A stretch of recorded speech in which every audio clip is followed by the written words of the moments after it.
Today we're going to talk about the Sun star.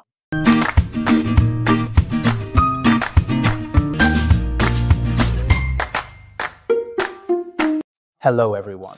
The sun, in the view of the ancients, represents the source of the power for all things to grow, because without sunlight, rice wouldn't be able to grow. So, what concepts does the sun symbolize? It represents ancestral lineage, the father, and even the law. Essentially, it refers to a group, an individual, a society, or a family. There is always a dominant force or a leading person who constructs and guides it, and this is the concept of the sun. All systems of fate and destiny work this way. The things the ancients told us, or the meanings they implied, actually all come from their own accumulated life experiences. Gradually, these ideas were extended and came to correspond to events in their lives. This is why the sun is called the star of the father, or the star of men. When the ancients observed their environment, they felt that the rising and setting of the sun and the changes of the sun. It then goes on to govern the growth of all things and controls many aspects of the natural world. So in fact, the sun represents the concept of dominance or leadership, what things can be led or controlled by you. In other words, you can set the rules, you can decide how things should be. The sun is also sometimes described as caring or nurturing, meaning it takes care of you, but if it goes too far, it can become overbearing or controlling. Sometimes people find it hard to distinguish between this and the control of Tianfu, because Tianfu is the Earth's core, and its transformation is into a circle. It also wants to control you and what you want to control. So what's the difference between them? The difference is that the concept of Tianfu is about I want to control. This is something I need to be able to control. But the concept of the sun is that this matter, these rules, are set by me. Everything must be under my standards.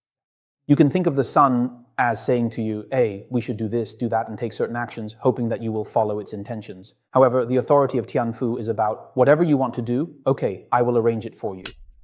The relationship between you and me is one that I need to be able to control. Tianfu is purely about having control over things in my own hands, whereas the sun is about setting the rules for things, so their concepts are actually quite different. That's why Tianfu transforms its energy into authority, while the sun transforms its energy into nobility. It seeks that supreme, exalted position. This is also why many books will tell you that when the sun star appears in a natal chart, it must be in a prominent position, and that prominent position is the one. From Yin, Mao, Chen, Si, Wu, these are all considered prominent positions, very well placed, all of them are prominent. Then Shen, Yu, Shu, Hai, Chou, these are the declining positions, because in these positions, the sun is setting. Often, you'll be told that the sun is in a prominent position, because when the sun is in a prominent position, the star is shining, and life is full of vigorous energy. So the concept of the sun is actually that it occupies the highest position in the entire natal chart. The way it is defined by Jingsha compared to Zi Wei or Tianfu is different. Many people are a bit unclear about what exactly it represents. You can think of it this way. When it sees itself as the sun, it naturally hopes that its entire existence can stand at the highest point, looking at the world from a more macro perspective and understanding what is really happening in this world from that broader view. So that's the concept of the sun. Conversely, what happens when the sun star falls into the 12th house? When it falls into any house, it means that for you, that house is where you need to stand in a relatively elevated position, able to set the rules. And you hope that everything in that house operates and proceeds according to your rules. For example, someone with the sun in the partnership house will naturally feel that they hope their partner is like the sun. This is certainly possible. But actually, that's a projection of their own feelings, because the partnership house, as well as the career and authority houses, reflect an inner hope to have a good position at work and to be able to have some control. Sometimes when he can't achieve this himself, he projects it onto his partner. He thinks, Sai, maybe I can't do it, but I hope my husband can be like this. So he hopes for a very masculine man, someone who has a voice in society and opinions about things. Of course, in relationships, he also hopes to play this kind of role himself, because when it comes to emotions, he wants things to go according to his wishes. When it comes to his career, he naturally hopes to be able to reach a higher position, to do many things his own way, and to fulfill his own dreams. This higher position doesn't necessarily mean becoming a high-ranking official or anything like that. The main thing is still about being able to realize his dreams, to follow his own dreams, to act according to his own views on things. If it's in the wealth palace, as we often say, when the sun star in the wealth palace transforms into Lu, it means you have the ability to make money, but the sun is a star that values reputation and status. So when the sun star enters the wealth palace, to put it nicely, it means you become noble because of fame and wealthy because of nobility. However, to put it a bit more negatively, it actually doesn't have much to do with money itself. You might have a pretty good status, and it's because of this status that you gain wealth.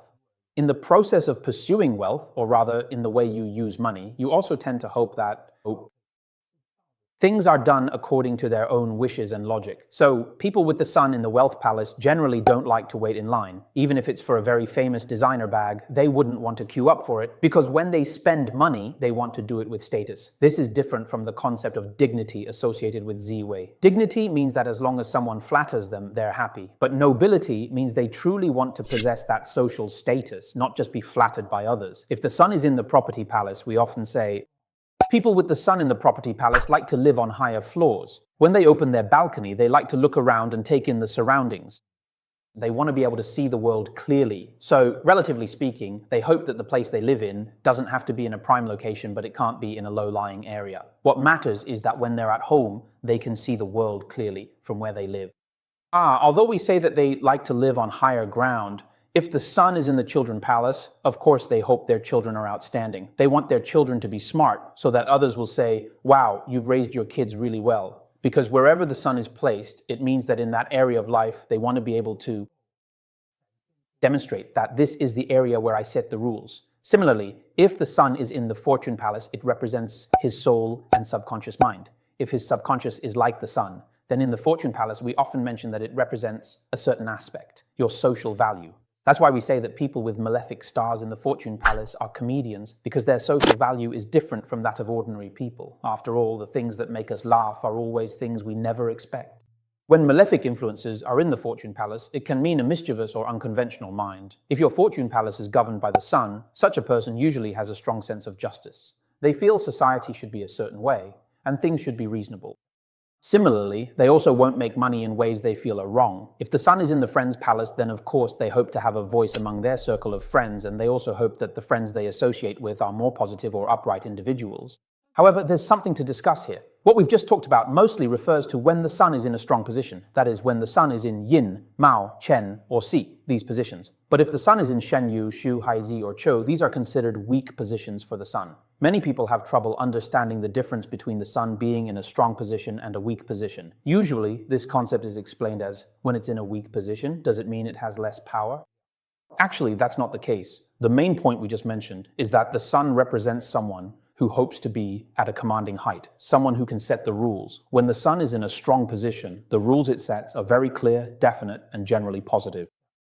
And these rules are more in line with the values that society expects, more in line with them. In this society, people generally agree with those values. Now, when the sun is in a weak position, it's not that the person is unwilling to set rules or that they lack the ability to do so, but rather that when the sun is in a weak position, the values and rules that person sets and the values they care about don't quite resemble the typical ones.